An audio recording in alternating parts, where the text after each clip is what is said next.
Bien, vamos a abrir nuestras Biblias en el Evangelio de San Juan, capítulo 3, versículo 16 al versículo 18. Dice el texto bíblico: porque de tal manera amó Dios al mundo que ha dado a su Hijo unigénito, para que todo aquel que en Él cree no se pierda, mas tenga vida eterna. Porque no envió Dios a su Hijo al mundo para condenar al mundo, sino para que el mundo sea salvo por Él. El que en Él cree no es condenado, pero el que no cree ya ha sido condenado porque no ha creído en el nombre del unigénito Hijo de Dios.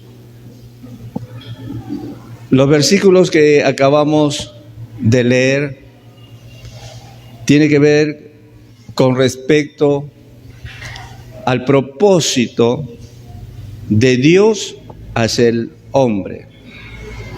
El propósito de Dios es salvar al hombre, otorgarle la vida eterna.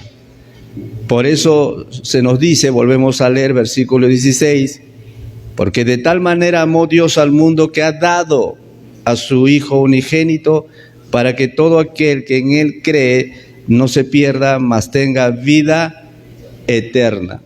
Porque no envió Dios a su Hijo al mundo para condenar al mundo, sino para que el mundo sea salvo por Él. Viene una pregunta: si el Señor Jesucristo hubiese venido a este mundo como juez, ¿qué hubiese sucedido con nosotros?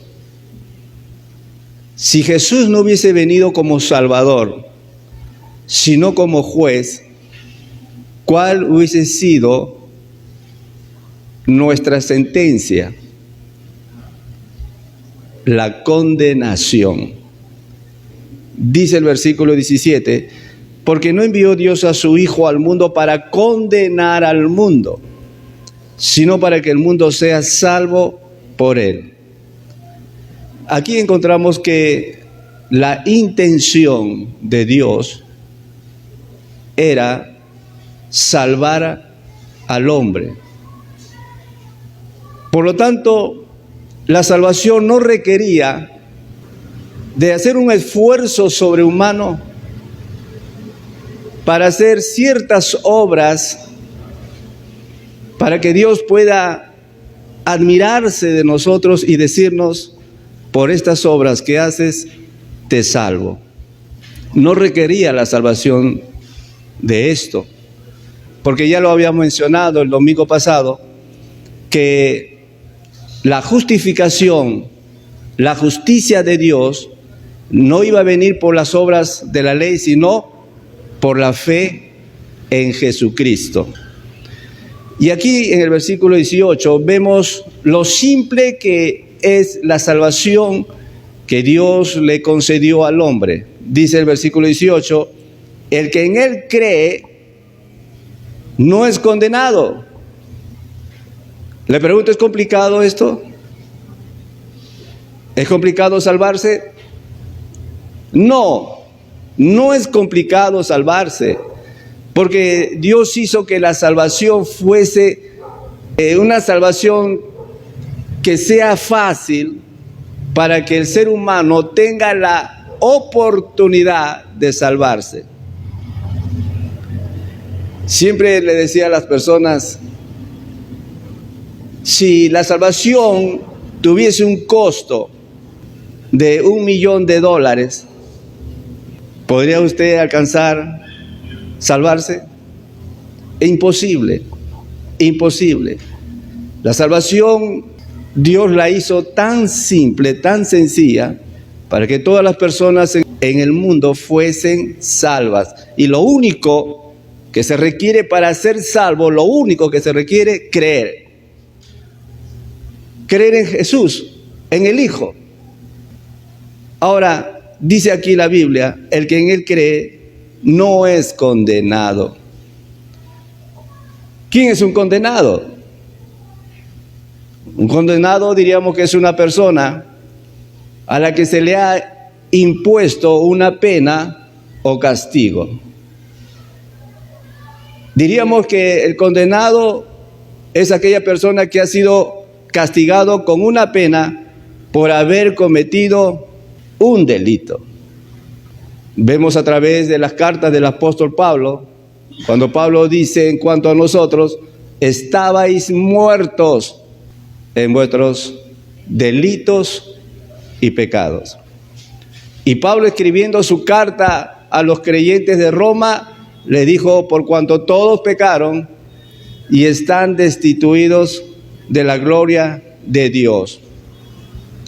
Entonces, la salvación es una salvación que no es complicada, pero para el hombre se le hace complicado. Y la salvación solamente es poner nuestra fe en el Señor Jesucristo. Ahora usted me dirá, pastor, yo sí creo en Jesús, pero le hago la pregunta, ¿tienes confianza que eres salvo? ¿Tienes la plena confianza y la plena seguridad en ti mismo? Tú que dices que crees en Jesús, ¿crees que si ahora mismo partirías de esta vida, estarías en la gloria de Dios? ¿Qué dicen tus convicciones? ¿Qué dice tu fe? Si tú dudas, eso no es creer en Jesús, por más que tú digas, creo en Jesús. O sea, si tú dudas de que eres salvo, no crees en Jesús entonces. No crees. Pero a todos los que han creído en Jesús y tienen esa certeza y esa convicción de haberlo hecho, esas personas están seguros de ser salvos. Y bíblicamente hay varias razones por las que una persona que está en Cristo Jesús no puede perder la salvación. Es imposible. Pablo ya lo había dicho, ninguna condenación hay para los que están en Cristo Jesús. Todos los que han creído en Cristo Jesús tienen que tener la plena convicción y la plena seguridad de que no van a ser condenados nunca. Jamás. Y hoy vamos a ver una de las razones de por qué la salvación no se pierde. Acompáñame a Efesios capítulo 1, versículos 13 y 14. En él también vosotros, habiendo oído la palabra de verdad, el evangelio de vuestra salvación, y habiendo creído en él, en Jesús, fuisteis sellados con el Espíritu Santo de la promesa, que es la arra de nuestra herencia, hasta la redención de la posesión adquirida para alabanza de su gloria. Mi propósito al leer estos versículos es que usted confíe plenamente en la presencia del Espíritu Santo en usted y que su presencia le o nos garantiza nuestra eterna salvación. En este versículo 13 vamos a ver dos palabras importantes que lo tenga en cuenta. En el versículo 13, observa usted la palabra promesa. Observa la palabra promesa. En él también vosotros, habiendo oído la palabra de verdad, del evangelio de vuestra salvación, y habiendo creído en él, fuiste sellados con el Espíritu Santo de la promesa. ¿Qué se nos había prometido? Según el versículo 13, ¿qué se nos había prometido a los que creían en Jesús? ¿Qué se nos había prometido? La presencia del Espíritu Santo en nuestras vidas. Fíjese la palabra promesa. ¿Qué es una promesa? ¿Qué es una promesa? Una promesa es una obligación que se asume de cumplir con lo que se dijo. Eso es una promesa. Vuelvo a decir, una promesa es una obligación que se asume de cumplir con lo que se dijo. Diríamos que una promesa es un compromiso adquirido voluntariamente, es una palabra dada. Eso es una promesa. Y es precisamente lo que nos prometió el Señor Jesucristo, de la presencia del Espíritu Santo en la vida de aquellos que lo recibirían. Pablo dijo, y habiendo creído en Él. Quiero que vea conmigo San Juan capítulo 7, versículo 38-39. Versículo 38. El que cree en mí, como dice la Escritura, de su interior correrán ríos de agua viva. Esto dijo del Espíritu que habían de recibir los que creyesen en Él. Pues aún no había venido el Espíritu Santo, porque Jesús no había sido aún glorificado. Les hago una pregunta con respecto al versículo 39. Mi pregunta es, ¿cuándo vendría el Espíritu Santo a este mundo? ¿Cuándo vendría el Espíritu Santo a este mundo? ¿Cuándo vendría? Quiero que vea al final del versículo 39. Lo que nos está diciendo el pasaje bíblico, Jesús está diciendo que mientras que su presencia esté aquí en el mundo, en medio de nosotros, el Espíritu Santo no vendría a este mundo y menos vendría a morar en la vida de las personas.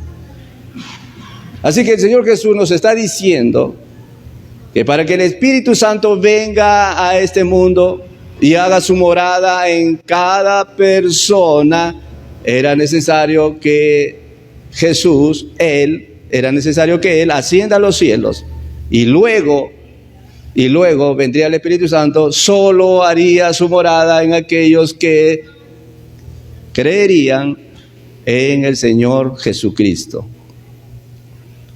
San Juan capítulo 15, versículo 26 dice el versículo, pero cuando venga el Consolador, a quien yo os enviaré del Padre, el Espíritu de verdad, el cual procede del Padre, Él dará testimonio acerca de mí. Jesús dice, versículo 26, la primera parte, pero cuando venga el Consolador, a quien yo os enviaré del Padre. Note que Jesús nos está diciendo que todavía no venía el Espíritu Santo. Por eso dice Él, pero cuando venga el Espíritu Santo, pero cuando venga. ¿Eso qué significa? ¿Que ya estaba acá o todavía no venía?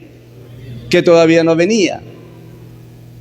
Entonces, mientras que Jesús no ascendiese a los cielos, el Espíritu Santo no vendría a estar en medio de nosotros y en nosotros.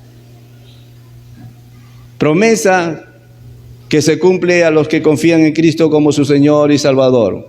La promesa del Espíritu Santo en nuestras vidas.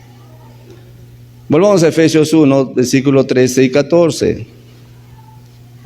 Ahora, fíjese el versículo 13, de nuevo.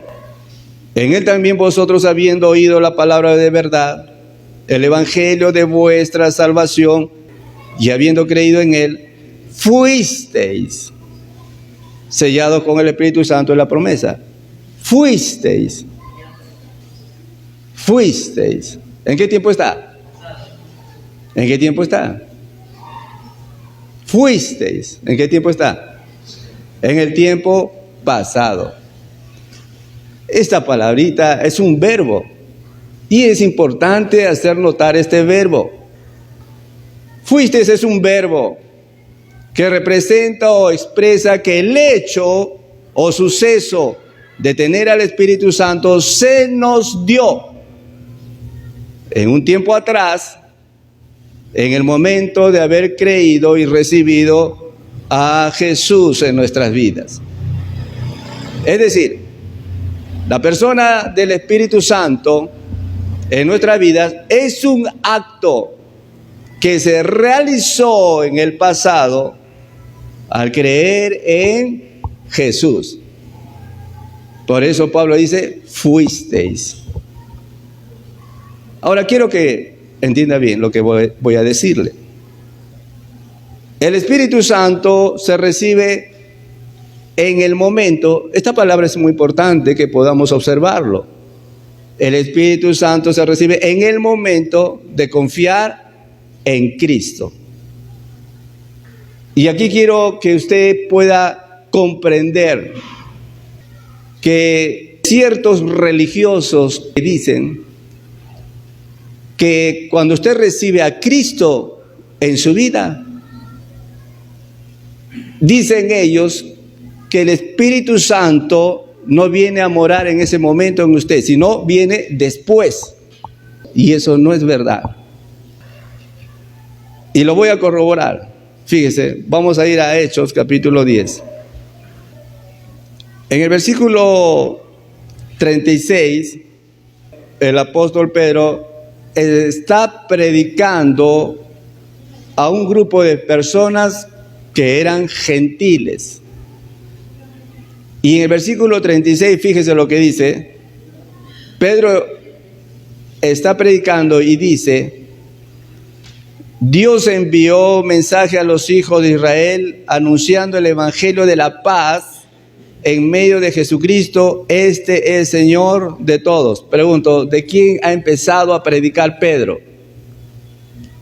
¿De quién ha empezado a predicar Pedro? Del Señor Jesucristo. Versículo 37. Vosotros sabéis lo que se divulgó por toda Judea, comenzando desde Galilea, después del bautismo que predicó Juan, cómo Dios ungió con el Espíritu Santo y con poder a Jesús de Nazaret, y cómo éste anduvo haciendo bienes y sanando a todos los oprimidos por el diablo, porque Dios estaba con él. Y nosotros somos testigos de todas las cosas que Jesús hizo en la tierra de Judea y en Jerusalén, a quien mataron colgándole en un madero. A este levantó Dios al tercer día e hizo que se manifestase, no a todo el pueblo, sino a los testigos que Dios había ordenado de antemano, a nosotros que comimos y bebimos con él después que resucitó de los muertos. Hasta aquí que está diciendo Pedro. Pedro está hablando de la persona del Señor Jesucristo. Pedro entendió el consejo que le dio Cristo a él y a los demás discípulos cuando en alguna oportunidad, antes que ascienda a los cielos, le dijo: id y predicad el evangelio a toda criatura. Así que Pedro ha dispuesto ahora predicar de Cristo. Y Pedro les está diciendo a ellos que él, como muchos de los demás discípulos, fueron testigos de la resurrección de Cristo. Y que Cristo, después que resucitó, estuvo con ellos en varias oportunidades. Y eso es lo que está diciendo Pedro. Y en el versículo 42, Pedro dice que Jesús les dijo lo siguiente. ¿Qué les dijo? Versículo 42. Y nos mandó que predicásemos al pueblo y testificásemos que Él es el que Dios ha puesto por juez de vivos y muertos. De este dan testimonio todos los profetas, que todos los que en Él creyeren recibirán perdón de pecados por su nombre. Mientras aún hablaba Pedro estas palabras, ¿qué estaba sucediendo? ¿O qué sucedió? El Espíritu Santo cayó sobre todos los que oían el discurso. Preguntó, ¿cuánto tiempo duró o demoró la venida del Espíritu Santo en la vida de esas personas que estaban recibiendo por fe el mensaje del Señor Jesucristo? ¿Cuánto tiempo demoró la venida del Espíritu Santo en la vida de esas personas que creyeron en el mensaje de Pedro? al instante, en el momento. Fíjese, Pedro está predicando de la persona del Señor Jesucristo. Los oyentes están allí atentos al mensaje de Pedro. Y Pedro les habla del ministerio del Señor Jesús, de la pasión de Jesús, del sacrificio de Cristo, de la resurrección de Cristo. Y cada vez que Pedro hablaba ese mensaje, ellos lo creían y estaban convencidos de su fe en Cristo. En ese momento, cuando ellos colocan su fe en Jesús, ¿quién vino? El Espíritu Santo. Fíjese cómo con esta historia nosotros podemos derribar esos argumentos de aquellos que dicen que el Espíritu Santo no viene en el momento cuando la persona recibe a Cristo, sino viene después. ¿Usted ha escuchado decir el bautismo del Espíritu Santo? ¿Ha escuchado decir eso?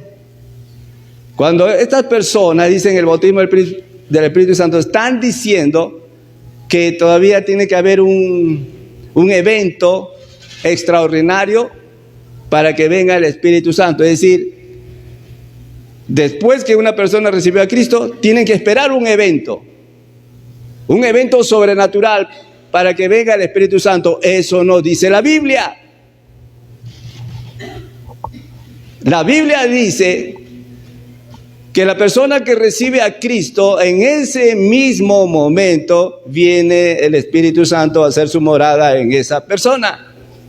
Dice el versículo 44 y 45, observe que dice: mientras aún hablaba Pedro estas palabras, el Espíritu Santo cayó sobre todos los que oían el discurso, y los fieles de la circuncisión que habían venido con Pedro se quedaron atónitos, es decir, sorprendidos, de que también sobre los gentiles se derramase el don del Espíritu Santo. Versículo 47, ¿qué dice el versículo 47?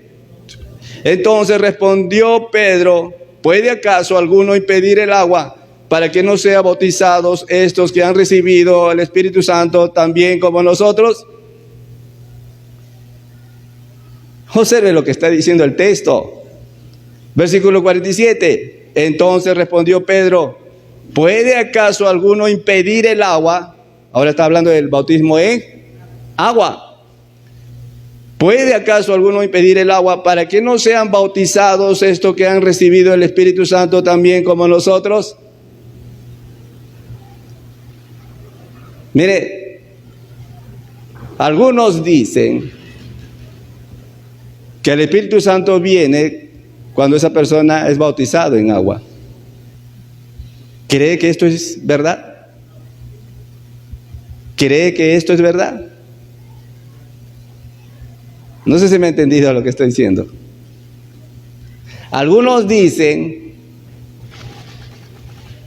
que el Espíritu Santo viene a morar en la vida de esa persona cuando es bautizado en agua.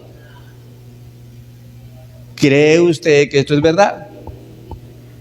No, porque si usted nota el versículo 47, está derribando ese argumento que no es cierto, porque dice aquí, versículo 47, de nuevo: entonces respondió Pedro: ¿puede acaso alguno impedir el agua para que no sean bautizados estos que han recibido el Espíritu Santo también como nosotros? Pregunto, cuando ellos están dispuestos para que se bauticen, ¿ya tenían el Espíritu Santo? Ya lo tenían, pues. Ya tenían el Espíritu Santo. Usted, si ha recibido a Cristo en su vida, usted tiene al Espíritu Santo morando en usted. Pregunto, ¿crees esto? ¿Crees que tienes al Espíritu Santo habitando en tu vida? Debes confiar en eso. Debes creer, porque eso dice el Señor. Dice el Señor. Cuando supieron esto los judíos, se enojaron con Pedro, porque los judíos se enteraron que Pedro había convenido en platicar, en conversar, en darle el mensaje a los gentiles. Se molestaron los judíos, los legalistas, los que todavía estaban apegados a las leyes. Se molestaron. ¿Cómo es posible?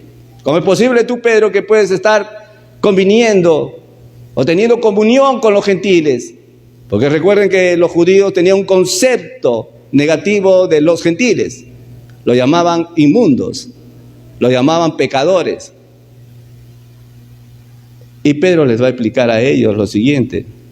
Pero quiero que vea conmigo capítulo 11, versículo 1, para que vea lo que estamos diciendo. ¿Qué dice el versículo 1?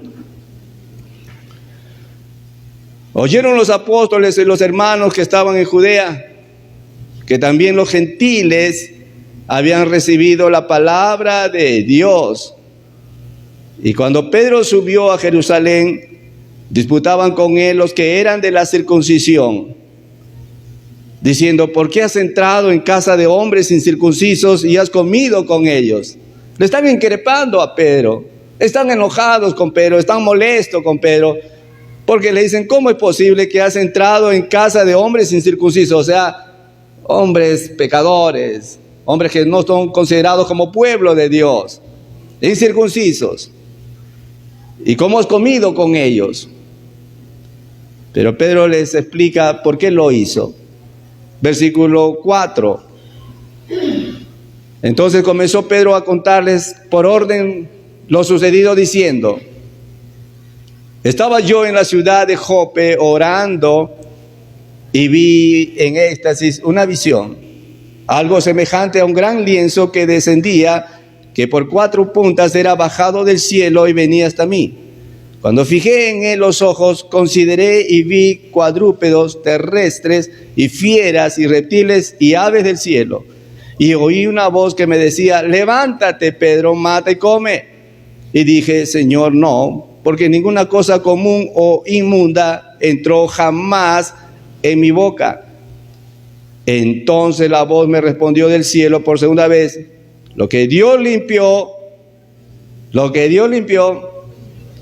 no lo llames tú común.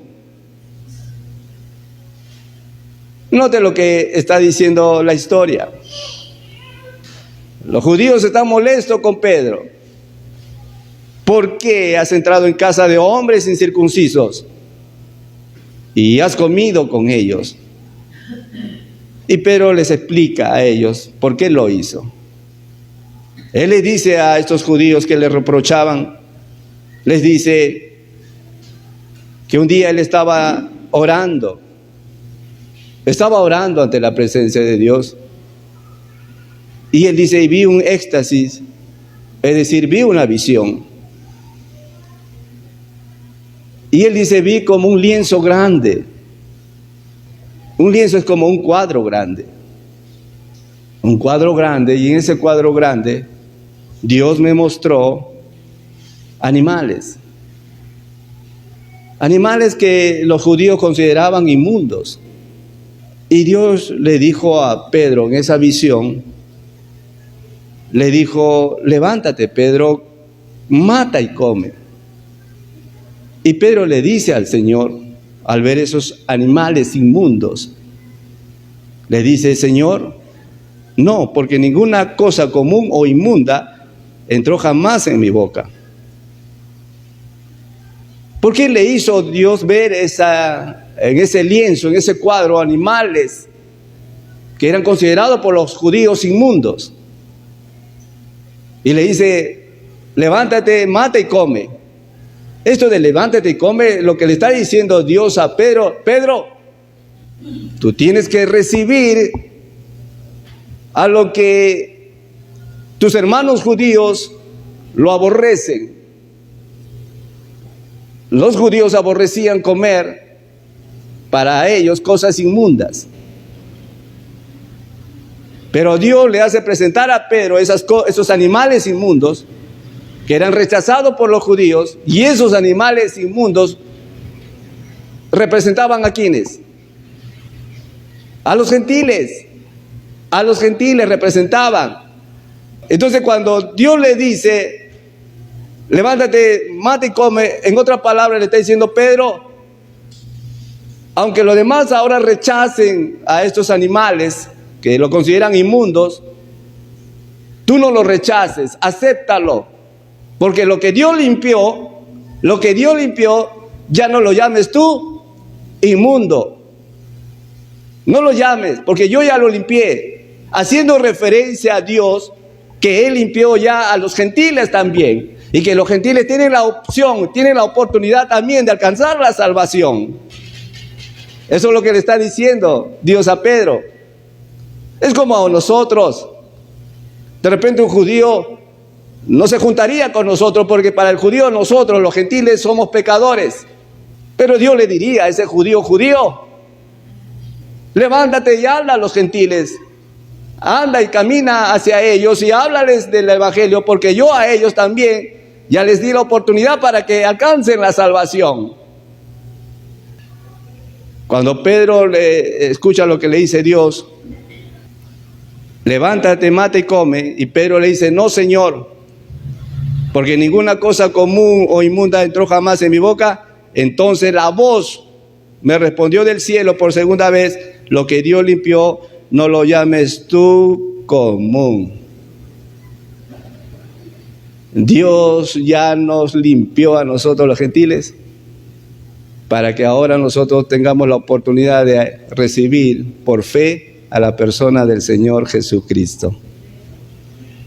También nosotros tenemos la oportunidad, así como los judíos, de alcanzar la salvación de Dios. Así que si para el judío nosotros seguimos siendo inmundos, pecadores, para Dios ya no lo somos así, si recibimos a Cristo como nuestro Señor y Salvador. Entonces, ahora Pedro les predica, por eso a los gentiles que estaban reunidos en la casa de Cornelio, les predica acerca de la fe en Jesucristo, y muchos que estaban oyendo se convierten a Dios.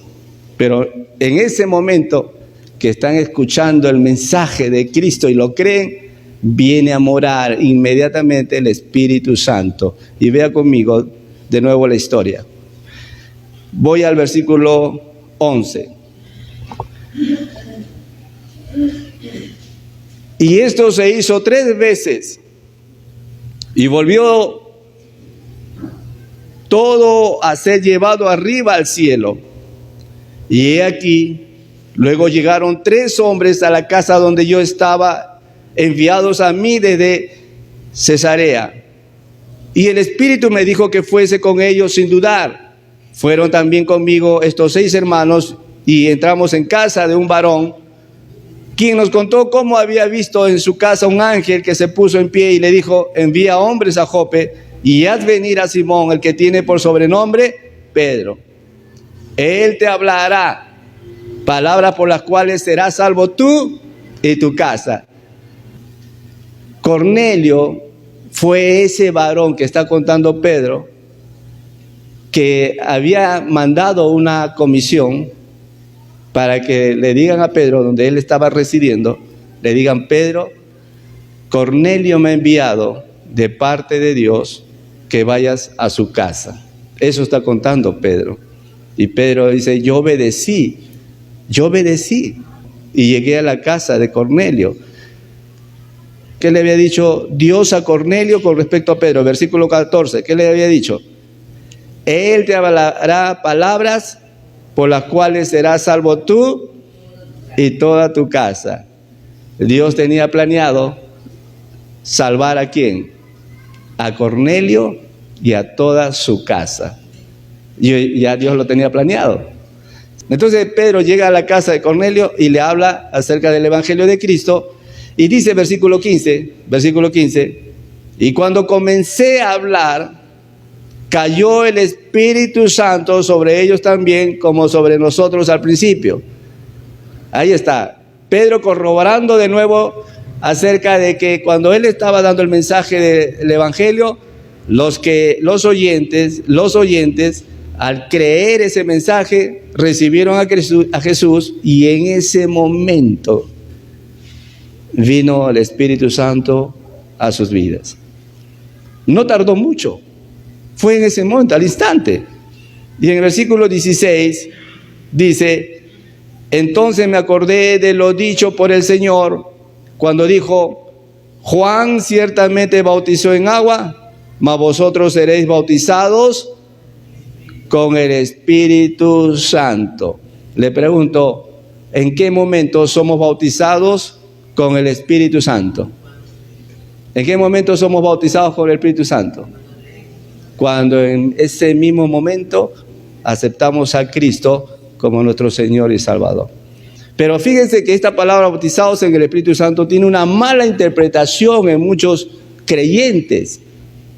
Porque cuando ellos ven la palabra bautizados con el Espíritu Santo, están pensando en que hay que esperar, o sea, después de haber recibido a Cristo, hay que esperar un evento sobrenatural para que recién venga el Espíritu Santo.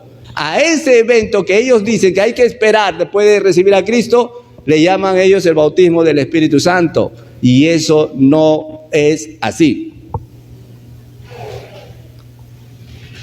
El bautismo con el Espíritu Santo se da en el mismo momento que recibimos a Cristo. No hay que esperar un evento sobrenatural, no hay que esperar. Es inmediato. Tan pronto una persona se convierte en cristiano, el Espíritu Santo hace su residencia en la vida de esa persona. Por eso le pregunto, ¿crees que el Espíritu Santo ha hecho su residencia en tu vida?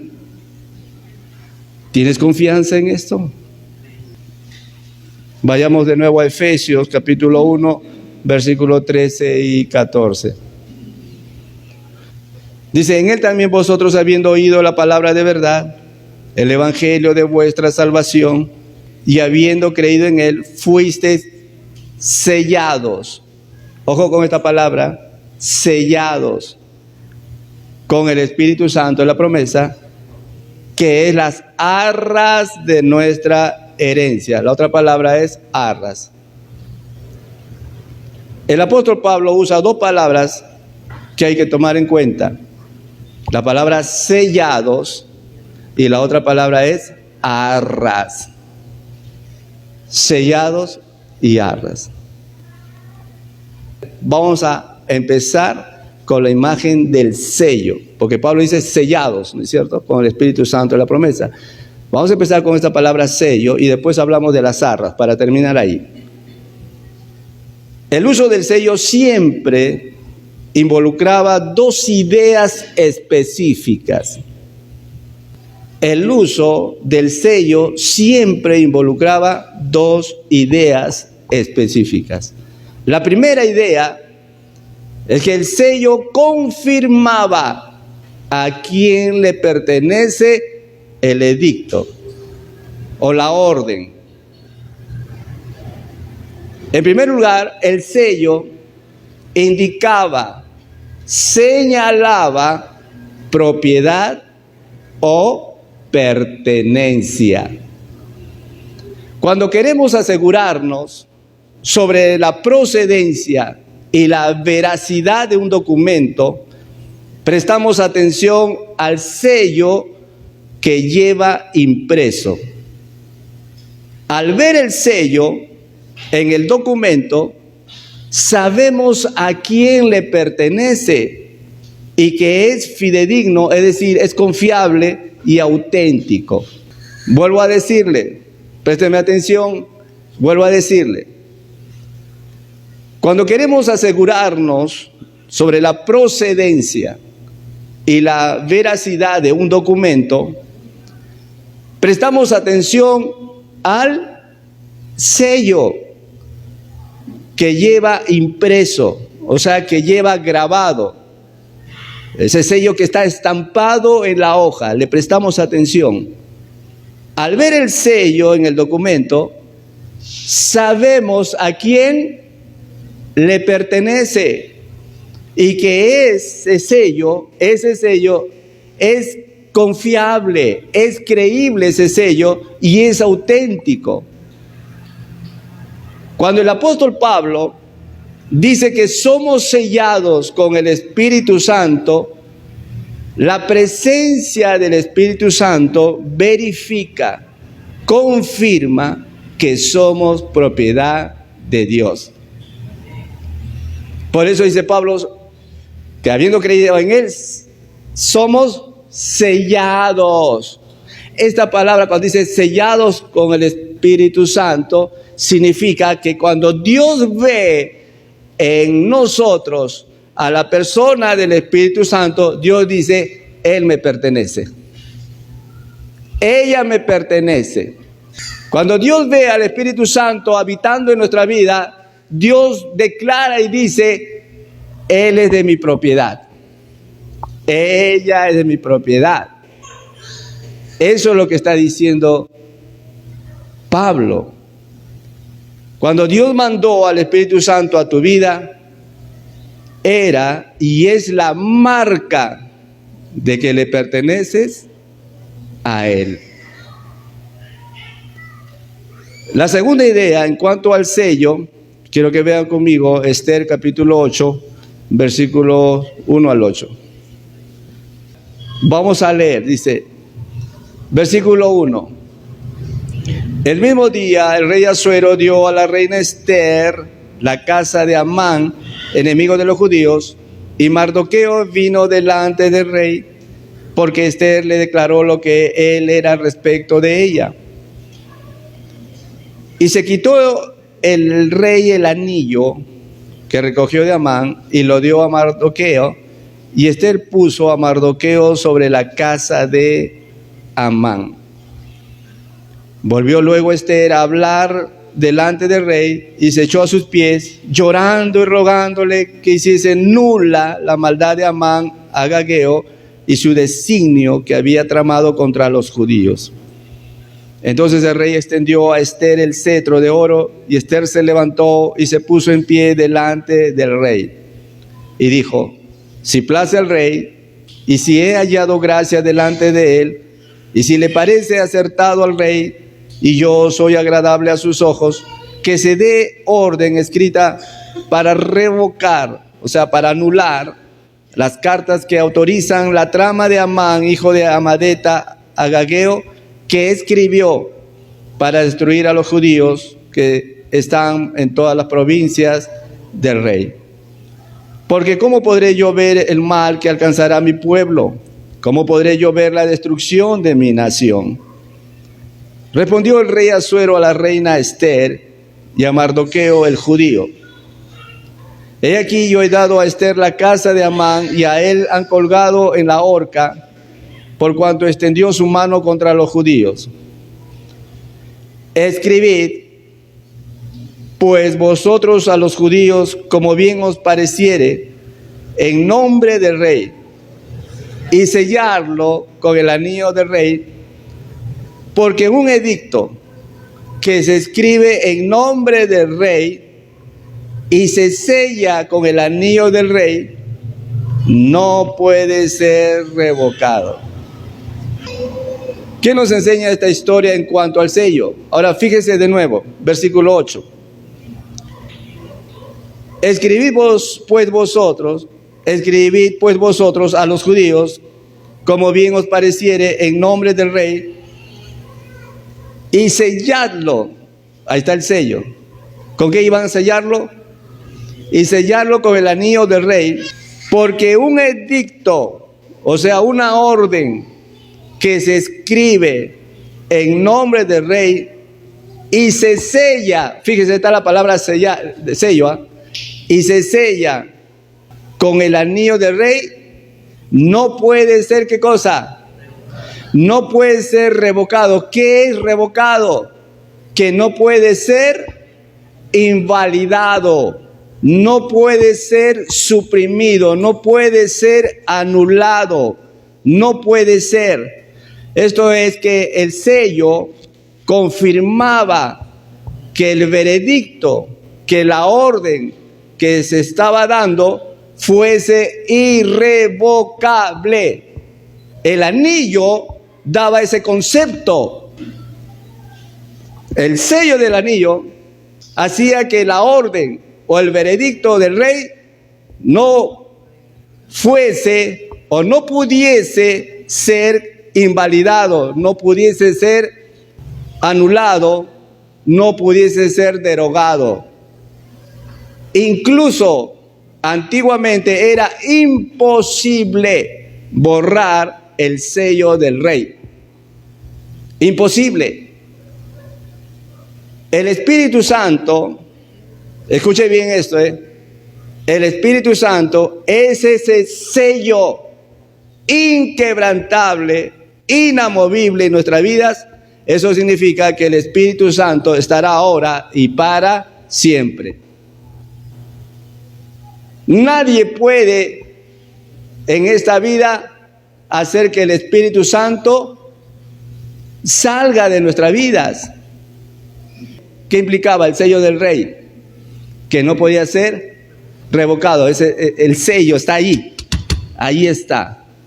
No se puede anular. Ahí está. La marca está ahí, segura y fija. Es inamovible, es inquebrantable.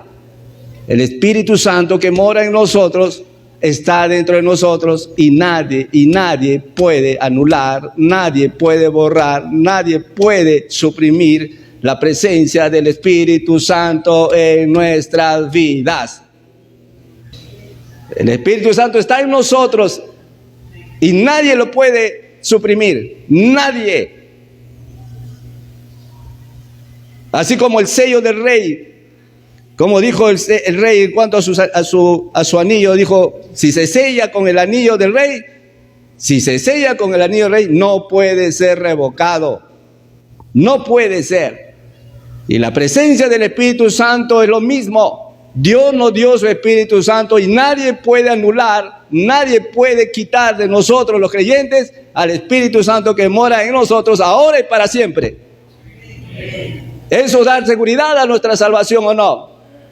¿Sí o no? Le da seguridad a nuestra salvación. Le da seguridad. La salvación que Dios nos ha ofrecido a través de Cristo es para siempre, porque el Espíritu Santo estará en nosotros para siempre.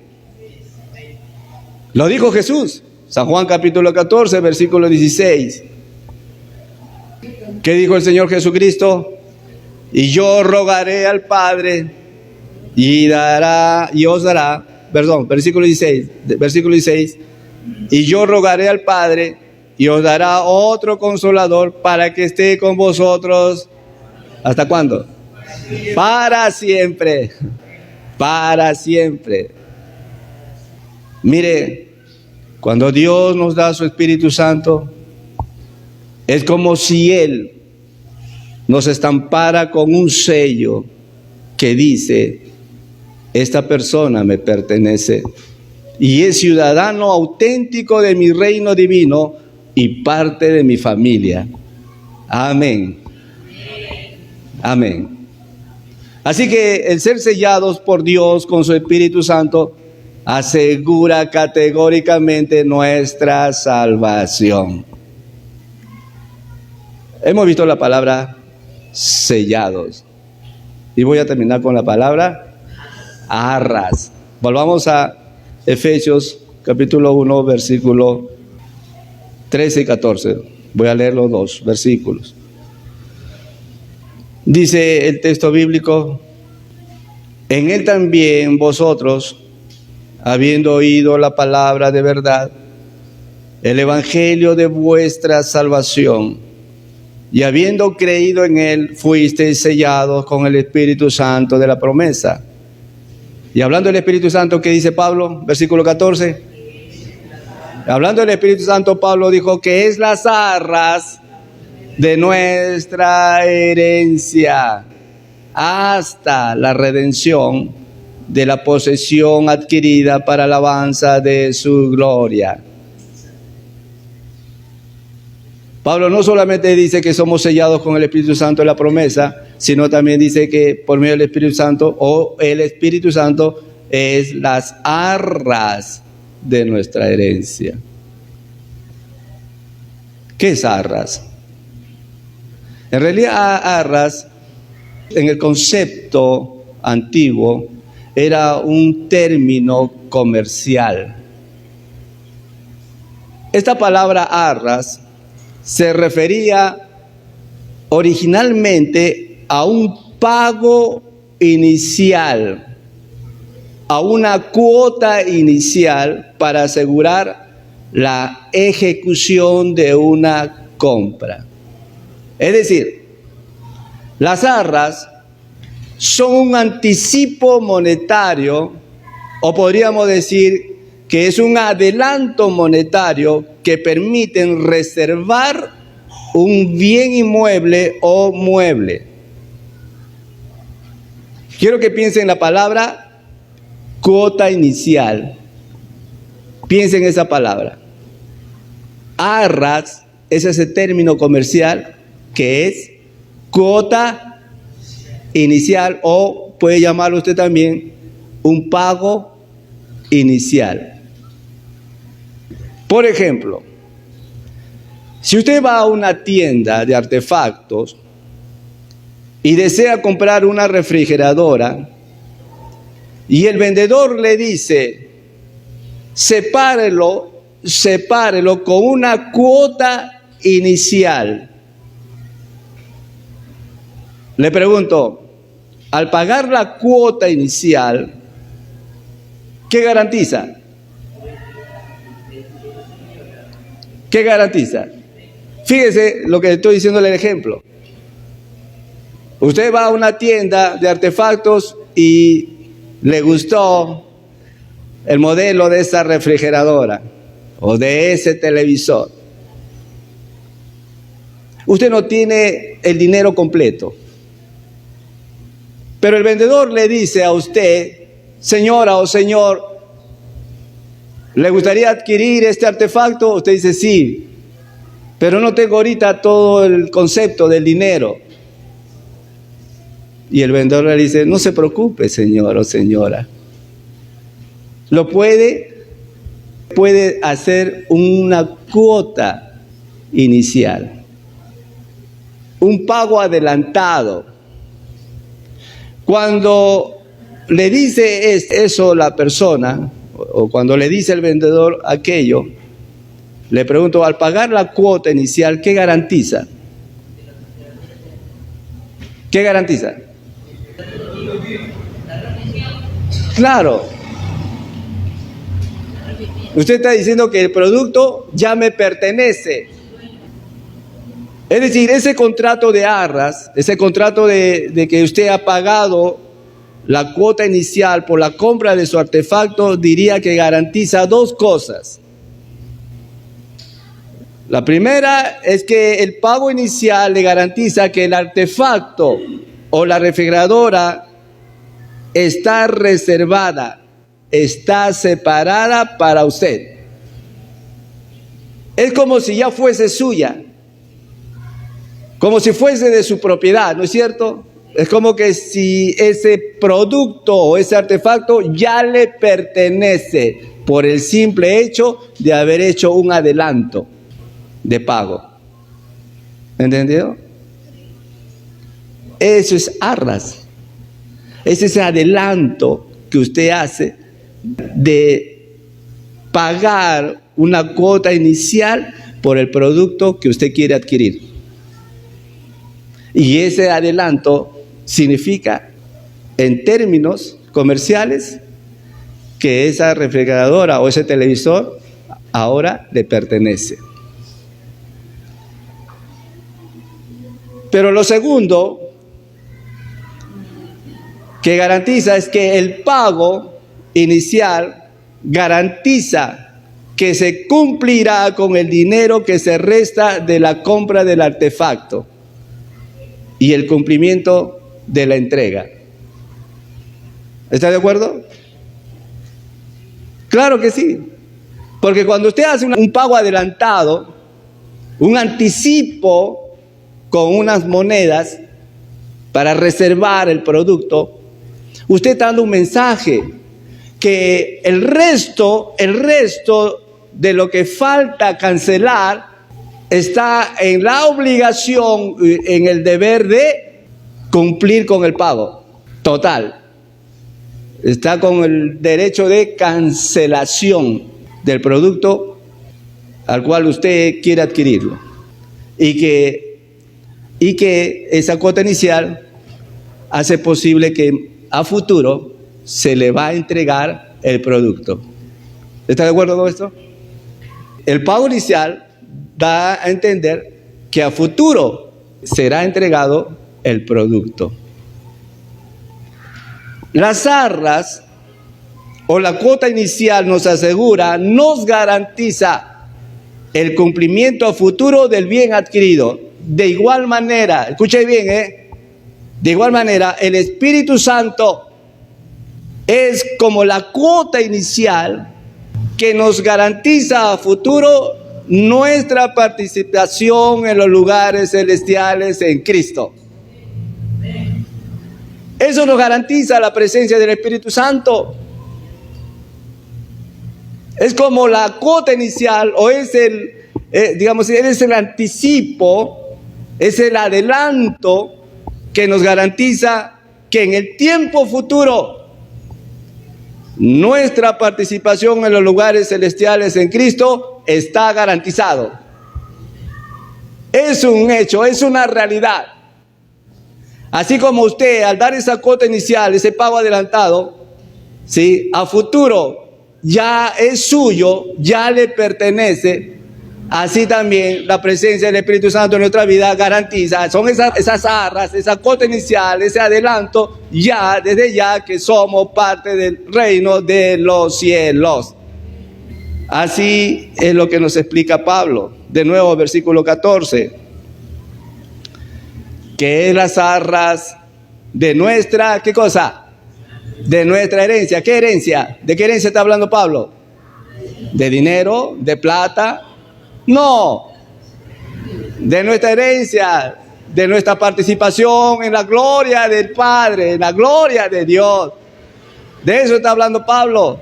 El Espíritu Santo es esa cuota inicial, ese adelanto, ese anticipo que ahora nosotros en el tiempo futuro, ya desde ya, dice Pablo, vamos a participar de la herencia celestial. En conclusión, el Espíritu Santo es aquel que se nos otorga como un adelanto de nuestra herencia eterna y como garantía de nuestra salvación final. A estas verdades le pregunto, ¿cómo cree usted que debería vivir como un futuro heredero del reino de Dios? Voy a terminar, pero escúcheme bien. Creo saber de que ha entendido que usted al recibir a Cristo tiene al Espíritu Santo en su vida. ¿Confía en esto? ¿Confía? ¿Confía que al ser sellado con el Espíritu Santo usted le pertenece a Dios? ¿Confía en esto? ¿Confía usted que el Espíritu Santo es las arras de nuestra herencia? Es decir, que es el Espíritu Santo, ese adelanto, es esa cuota inicial que nos garantiza a futuro de nuestra participación en los lugares celestiales en Cristo. ¿Confía usted en eso? Muy bien, ahora le hago la pregunta. ¿Cómo cree usted que debería vivir como un futuro heredero del reino de Dios? Se supone que como integrante de los lugares celestiales en Cristo debería ser fiel a Dios. Le pregunto, ¿le es fiel a Dios? Se supone que como integrante de los lugares celestiales en Cristo, como un ciudadano del reino de Dios, debería ser un participante activo de la obra de Dios en su vida. Pregunto, ¿es usted un participante activo en la obra de Dios en este mundo? Como un participante del reino de Dios, debería crecer más en su confianza en Dios. ¿Ha crecido su confianza en Dios? ¿Vive usted como un participante del reino de Dios? ¿Cómo vive su vida usted? ¿O vive a su manera? ¿O no ha considerado que el Espíritu Santo mora en su vida? Tal vez no tenga el Espíritu Santo y debe usted examinarse. Tal vez no tenga el Espíritu Santo. Vamos a orar al Señor. Vamos a orar.